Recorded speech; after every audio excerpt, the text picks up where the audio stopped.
There's a saying that says, all men are trash. The line went viral a few years ago. And it's not fair. Of course, not all men are trash. But it is true that all women are targets. And if a woman's walking down the road and a strange man is coming towards her, if she gives that man the benefit of the doubt, it could cost her her life. So it is our job as men to make sure that we're not one of those men, and we need to do things that separate us from all men. So we got to fix gender-based violence, and I want to give you 4 ways that you can be a protector of women rather than a predator against women, be a protector rather than a predator. So number 1, don't use your strength against a woman. Don't use your strength against a woman. A woman has the right to feel safe in her family, safe in her home, safe in her community, which means that we've got to respect them when they say no. Whether you're a boyfriend or a family member, you do not have a right to transgress that limitation. Women need to feel safe. And let's be honest, we all know what it feels like to go through pain. Maybe we feel insecure about ourselves. And what to do with pain. One of the dangerous things is that if we don't process our own pain well, we simply inflict it on another person. And maybe we think, if I could just dominate another, I'll feel better about myself, or I could have my way with a woman. But all you're doing is destroying another person's life. Much better to find a way to process your own pain that doesn't bring destruction to another person's life. Second, stand against every form of sexual-based violence. Stand against every form of sexual-based violence. It starts in the mind. See, back behind violent treatment of women is a way of thinking about women as if they're less than us. Men are meant to be in charge, we think to ourselves. Women are meant to submit. But when we think like that, we create a world where actually raping women or treating women badly seems natural. And then when you're surrounded by other guys who catcall women or make sexual comments that are inappropriate or sexual jokes, why don't you take them on, challenge them?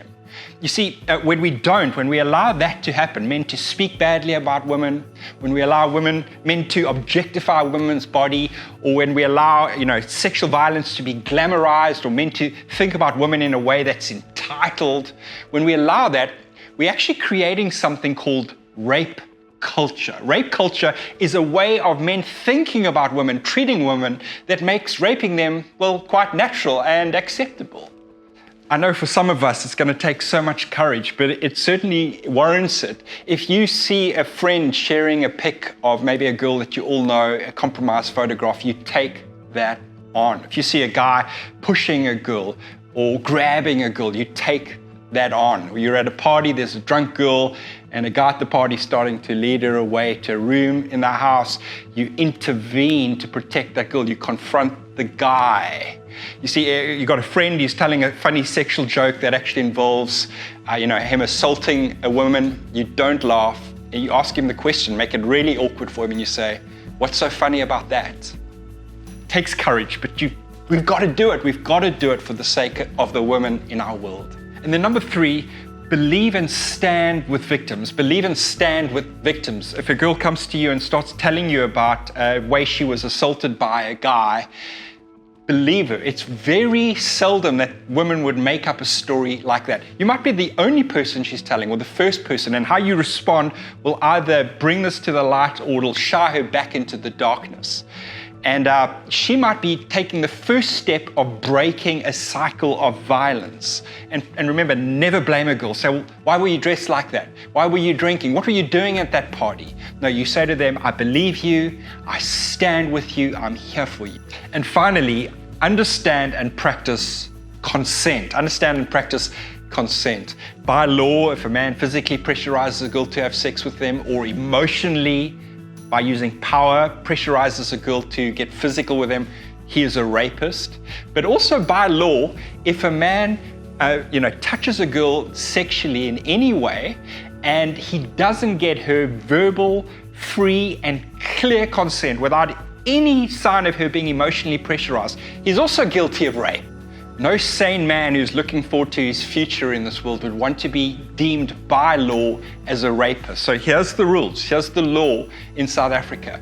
If a woman doesn't give a clear consent, it's a no-go. And every stage of the sexual experience, the man needs to say the words, "Do you want me to?" And then a little while later, do you want me to? And if she says no, it's not a game, you're not trying to override her resistance. If you do, you could be guilty of rape. Just to make sure that none of us are guilty of rape by law, the age of consent in South Africa is 16 years old. So say, for example, you've got a 17-year-old boy who has sex with a 15-year-old girl. By law, he is a criminal. You don't want to be a criminal, guys. And mind you, these laws are not dumb. They're there to help push back the terrible devastation, the plague and pandemic of gender-based violence. So understand and practice consent.